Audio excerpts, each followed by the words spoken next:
Morning, everybody. Happy Wednesday, July 3rd.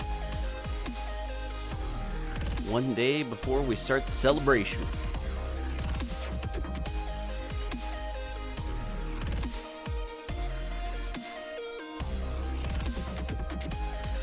All right, let's bring it down a little bit. And we're all hyped.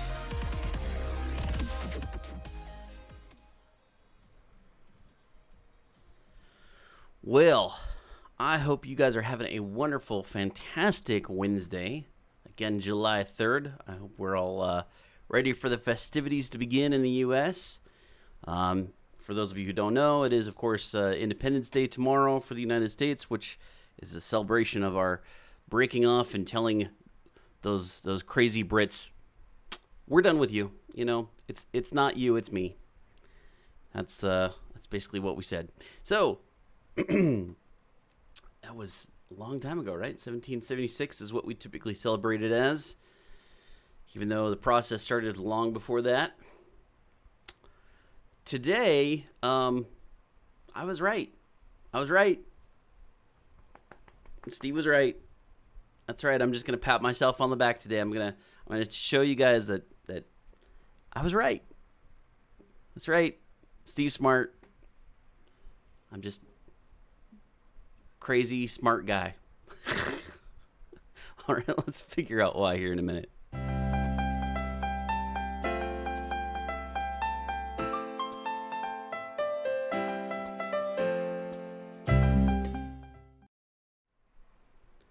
So, I was right. That's right. I'm gloating. Let it fall upon me how right I was. Oh, yes. So, what am I right about? Well, several days ago, I was talking about these Trump tariffs. All right, I don't know if you guys remember this, but I did talk about the Trump tariffs. If I can dig up the video link, maybe I'll put it in the description or something. Or you guys can go search for it. You guys are smart people. You can go find it.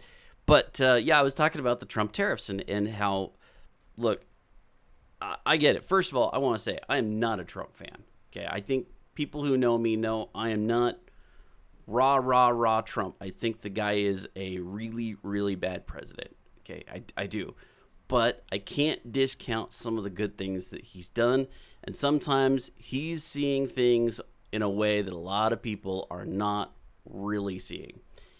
And when you start thinking about what he's doing from the perspective of he's trying to make a deal, right? That's been his shtick for forever. He makes deals. And whenever you're making a deal, you have to establish yourself in an extreme position. Okay? It's a pretty common thing to do. You set yourself, so the other side takes up this position. You want ultimately to be somewhere in the middle, right, of the far extreme position.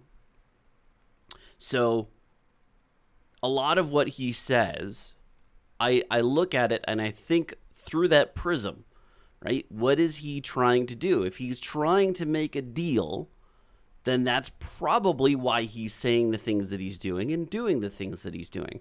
And almost inevitably, what ends up happening is somewhere in the middle, things start to gradually move in the right direction. And then he kind of comes back and he backtracks on some of his statements, or he kind of works out this deal that nobody expected. I mean, look, like the big thing about North Korea, right? He just, for the first time in forever, a president walked on, crossed the border out of South Korea and just kind of, in the no man's land, right? So there's the demilitarized zone, right? So there's stuff that he's doing, and you look at it and you're like, God, that is so out there, that's so, yeah, and you don't like it. And I don't necessarily agree with the tactic, okay? I'm not saying this is a ringing endorsement of what he's doing. I just understand it. I'm looking at it, I'm thinking about it in those terms, and I understand it. Now, one of the things that comes up is the tariffs against China, right? These Chinese tariffs over and over again. And the main criticism you will hear from people on my side of the aisle, right? People who are more conservative based, who are more libertarian, who more of that fiscal conservative, right? Who says, well, tariffs, all they are is a tax on the American people. That's all that they are. They're a tax on the American people. And I said that what's going to happen is the companies are going to find other places to go build their stuff. It's not going to be this, like, every single dollar that gets tariffed onto China is suddenly going to be charged to us. I get the philosophy. I understand the logic, but it doesn't make sense once you figure that companies can go elsewhere, right? Once you realize, hey, a company could just move their production from out of China to somewhere else that's just as cheap or maybe even cheaper, right? Like, once you realize that, where do the tariffs go, right? Where's that cost go onto the people? Because companies aren't going to be stupid to do that, right? Companies are trying to save the customer money. That's what they're trying to do. They're trying to make goods as cheap as they possibly can and make as wide a margin as they can with the customer, but they realize that the customer is not going to overpay. And if they moved all of those tariffs to the burden onto the U.S. people, then they would lose money. And they realize that. They don't want that. Okay, so everybody who has manufacturing in another country besides China is now suddenly not going to have to foot that extra bill. So what ends up happening is all these companies start to go out of China. That's what I said before. I said this just maybe it was 2 weeks ago, I think, okay, that this is what's going to happen. We also saw the G20 summit, right? We started to see China go, okay, we're gonna re-engage in talks. We'll re-engage with talks, right, at the G20 summit with Donald Trump. Why do you think that is? Why do you think that they're suddenly willing to re-engage in this? Well, it's because of exactly what I was telling you. It's exactly what's happening. All of these companies, Microsoft, Dell, HP, Apple, they're all looking to move out of China because of the tariff situation. That's what's happening. Okay, and I've got an article here by, this one is by Nikkei Asian Review, but this is really like the source material for a ton of articles written about this exact thing today. There's like Business Insider wrote up an article and they basically cited this one. So I figured rather than go to one of those other sources, I'd go straight to the one that reported it and give that to you. So, do you guys want to see the article, or do you want me to just read off the highlights to you? I don't know. You guys let me know. What do you guys prefer? Do you prefer me like showing you the article and reading from it, or do you just like to hear me kind of recap it? So just let me know. I'll go ahead and post it up here. Why not? You post that there and switch over. So HP, Dell, and Microsoft join electronics exodus from China. Production shift to create new rivals for world's consumer tech factory. Global consumer electronics makers HP, Dell, Microsoft, and Amazon are looking to shift substantial production capacity out of China, joining a growing exodus that threatens to undermine the country's position as the world's powerhouse for tech gadgets. HP and Dell, the world's number 1 and number 3 personal computers makers. Boy, I am fumbling over my own words today. HP and Dell, the world's number 1 and number 3 personal computer makers, who together command around 40% of the global market, are planning to reallocate up to 30% of their notebook production out of China.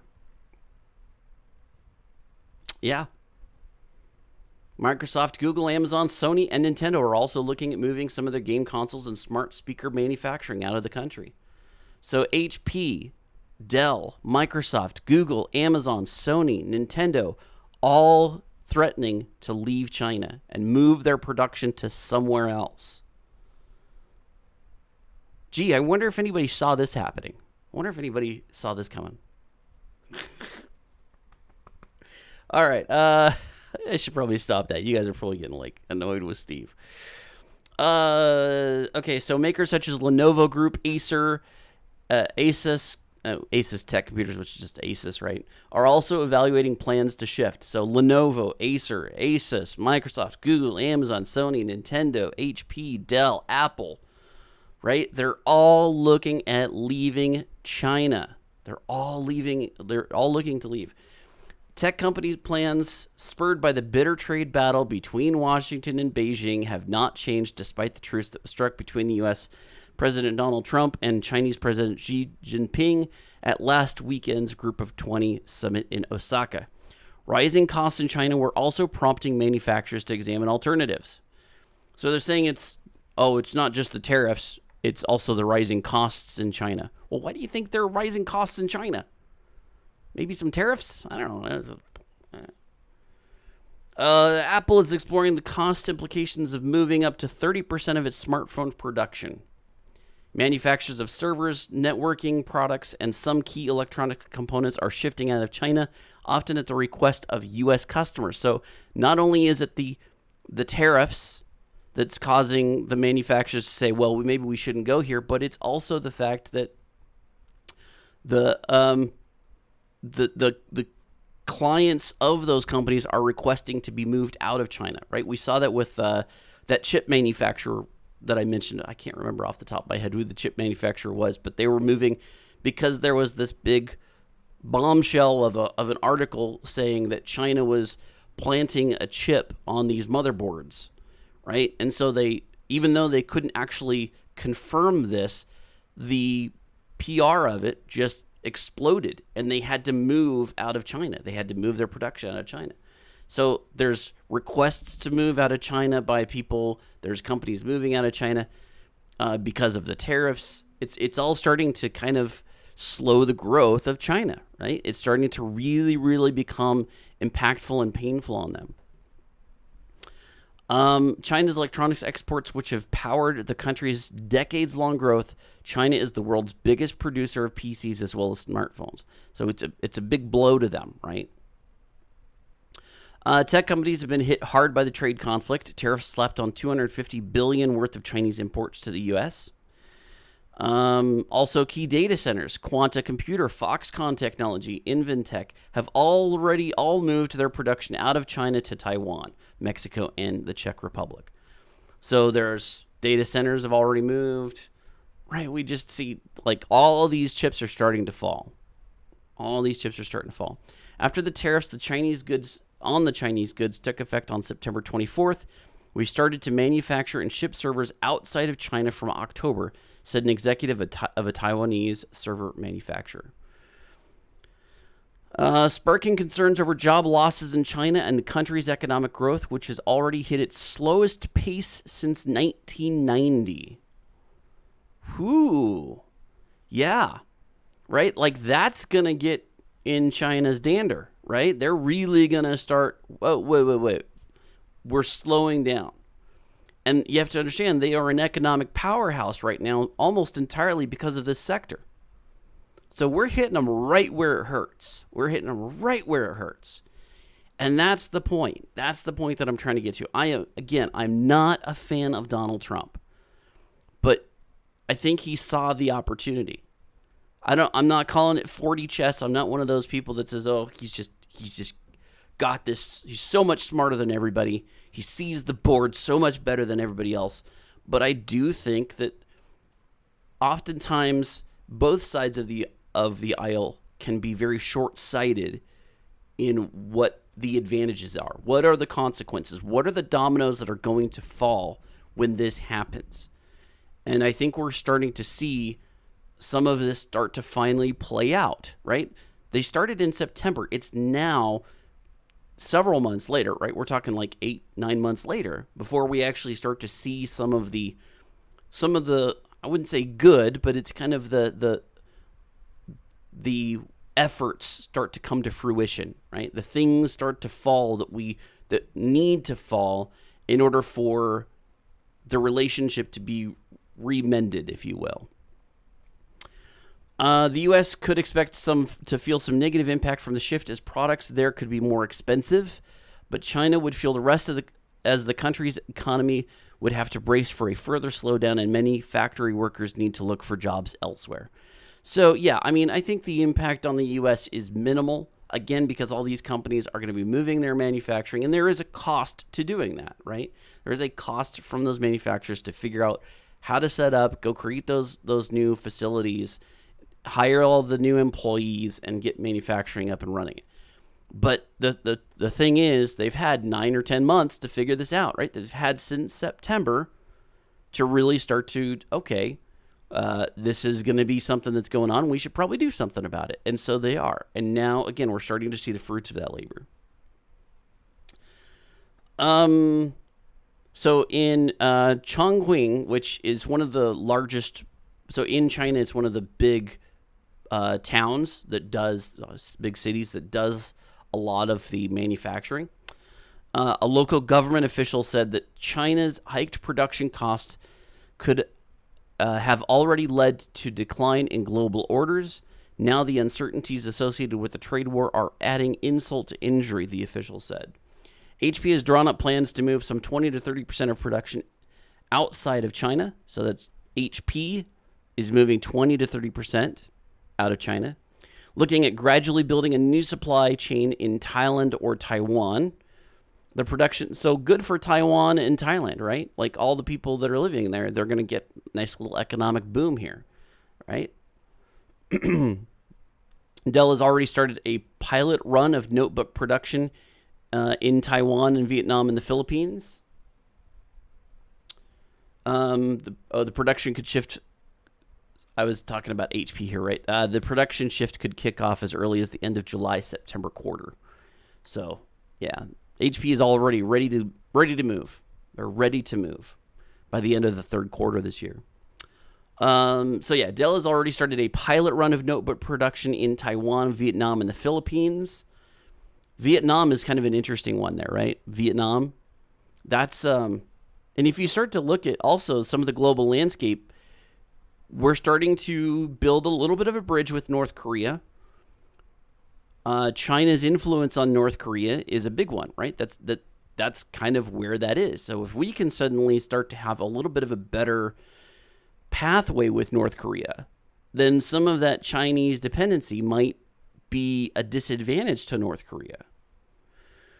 Then we have the same thing with Vietnam, right? The Vietnamese they're still under communist rule. I don't know if you guys know about Vietnam, but they are still under a communist rule, but it's communist light, if you will, right? It's not even the Chinese version of communism. It is much more open to business and capitalism in a way. It's not wide open, right? But it is getting better. So if we can start to build some more inroads by having this economic prosperity in Vietnam because of Dell trying to move to Vietnam, yeah, I mean that's gonna further strengthen some of the openness of the Vietnamese people with, letting, having U.S. goods, having the U.S. kind of not necessarily be a political influence, but more or less be open to talking with us, right? The company wanted to avoid fallout from the trade war, concerns about a shortage of factory workers, and rising costs in China. I don't know about a concern about a shortage of factory workers. This is a little bit, so this is one thing in the article I would say is a little bit, I don't know that it's the article that's saying this, right? It's not the author, but maybe the people that they're talking to. But just earlier they were saying that now that they have like a bunch of people that are currently employed that are leaving because of all these manufacturing companies closing down, all these workers are having to go find jobs elsewhere. But yet here we see a shortage of factory workers. Well, how can there be a shortage of factory workers if all of them are being kicked out of other factories? It's a little bit of a dubious statement. I don't know. Maybe just people not quite fully understanding what's going on. The industry consensus is to move an average of some 30% of production out of China, depending on how important the U.S. market is. Everyone needs to come up with a plan, a supply chain executive familiar with the plans said. Apple is really the very last and the slowest to start formulating plans, while everyone else else out there is much more aggressive. Amazon for its Kindle e-reader and digital assistant, Echo and Nintendo are looking at Vietnam as an alternative, while Microsoft is eyeing Thailand as well as Indonesia. Even if Washington and Beijing resolve their long-running dispute, the shifts mean that China will face growing competition as an electronics production base. Yes, competition is good, right? They need to diversify where they're doing the production. They can find cheaper places to go than China. All right, so this is good. This is all good news. This really is. There is one downside that I'm going to talk about here in just a moment. So there's no turning back, and it's not only about tariffs, but also about reducing risk for the long term, said Tears Chi. What? Tears Chi? I don't know how to pronounce that name. Sorry. Southeast Asian countries and India will together become new competitive hubs in coming years for electronics production. That's right, India. Look at India. India is primed for this. There is plenty that policymakers can do in the short term to pick up the slack if some exports relocate out of China. Mark Williams, a China economist at global research firm Capital Economics, but China would suffer over the years ahead if it could no longer benefit from the know-how that globally competitive exports bring to its economy. Acer and Asus both confirmed they are exploring the feasibility of shifting some production outside of China. Encourages the U.S.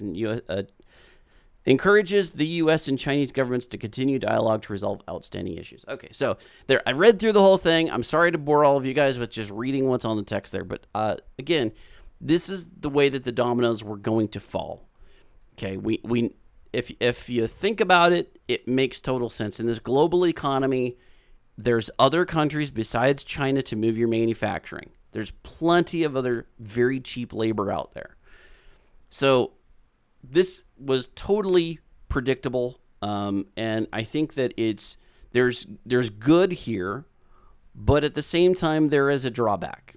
Okay, so I am very much of the opinion that the best way to keep a good relationship between two companies that would otherwise be at war is to have trades, right? You do trade. You have some sort of goods that you are trading, manufacturing, production, selling of goods. Like the economies, if the two economies are so intricately linked, that tends to eliminate any potential political fallout, right? So you can lean on that economy a little bit in order to get your way as a bargaining chip. You can kind of lean on it and say, look, we can do this. We'll do this. And if you don't fall in line, we're going to do it.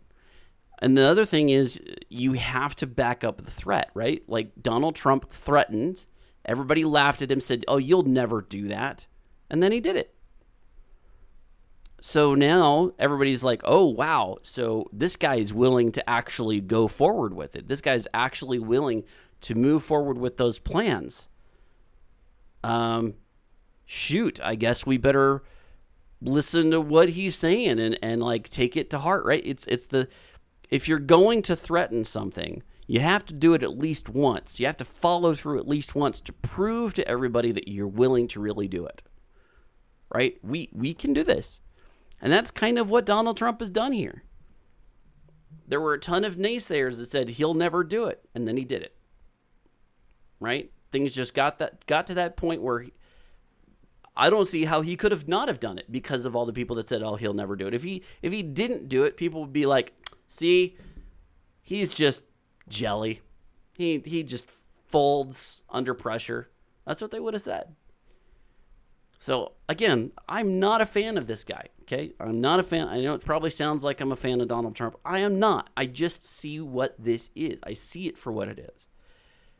So the drawback here is the potential for continuing loss of the economy. As the Chinese economy goes down, the more they're going to want to recoup some of that pride, some of what they're doing, and they're going to do it, I believe, militarily, right? We've already seen them be very bold in the South China Sea, And I think that they're going to continue those efforts. I think that they're going to go after some of those smaller countries. I think they're going to continue to intrude on some of the shipping lanes. I think this is it's not necessarily good news in terms of that, but it is good news in terms of their understanding of their reliance on us, and kind of just reminding them, refreshing for them, hey, we're kind of important to you guys. You don't really want to tick us off. You don't want to make us mad. You need to follow through with what we're saying.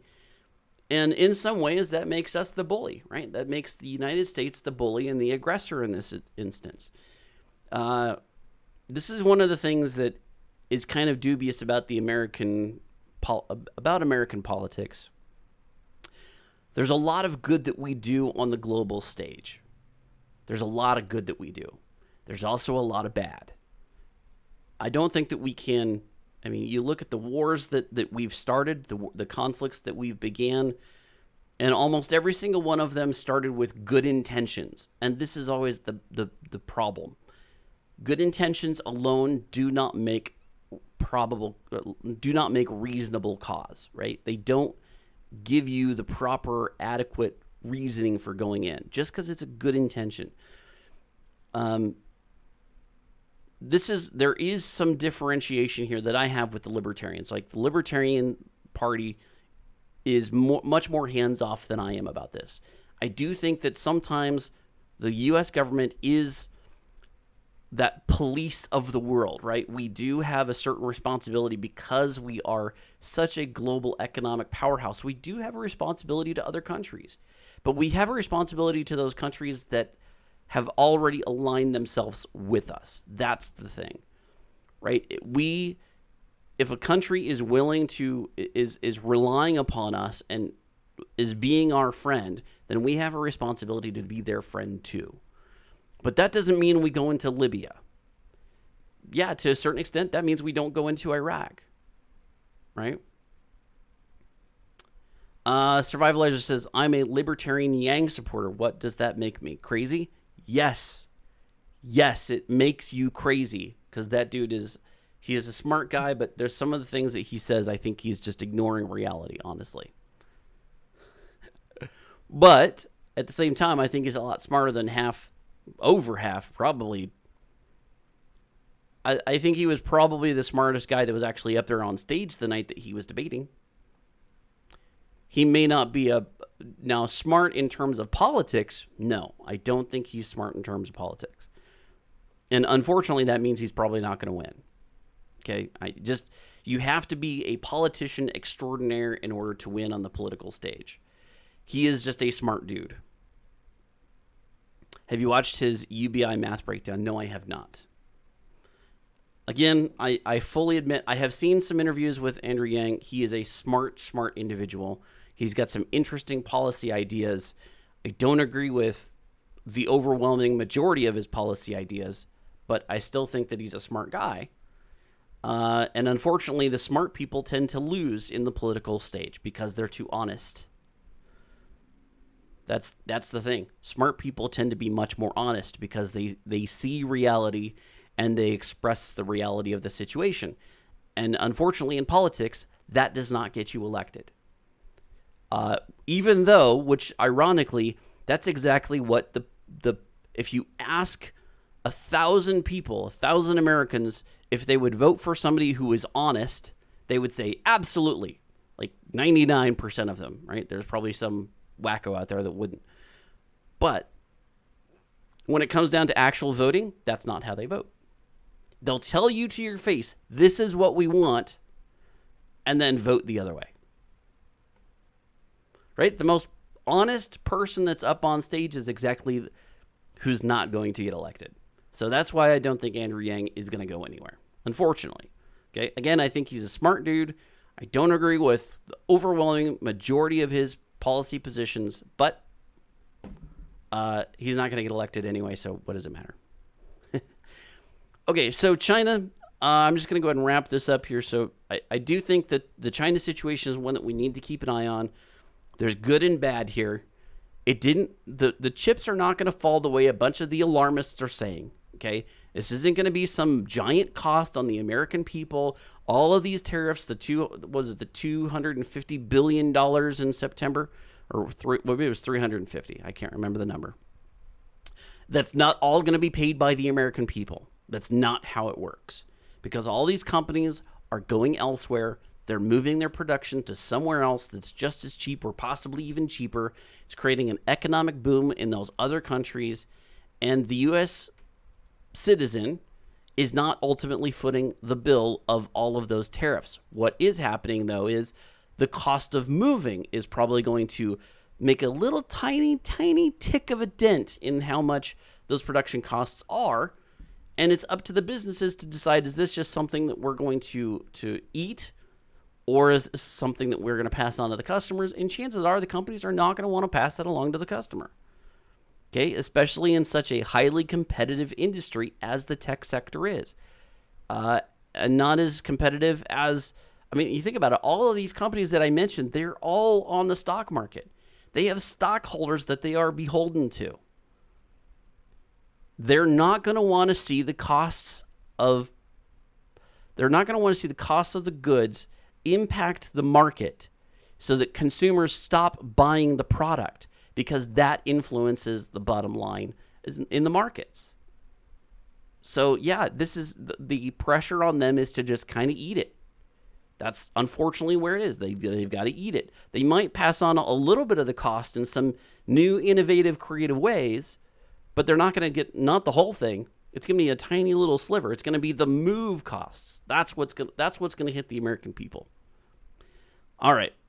Well, with that, I'm going to go ahead and sign off. Thank you so much, everybody, for watching. If you like this video, if you like this channel, please support it by hitting that like button on this video, subscribe to the channel, and share the links, right? If you find an interesting video, an interesting topic that I'm talking about, please share the link, share the video, let other people know about it, because your voice is really what helps me grow the channel. Thank you so much, everybody, for watching. I hope you guys have a wonderful Wednesday. Thank you so much. By the way, I will not be on the air tomorrow, obviously, because it's July 4th. It is a holiday for us in America, so I will not be online tomorrow. But I should probably see you guys again on Friday. Thanks for joining me, everybody. Have a great day.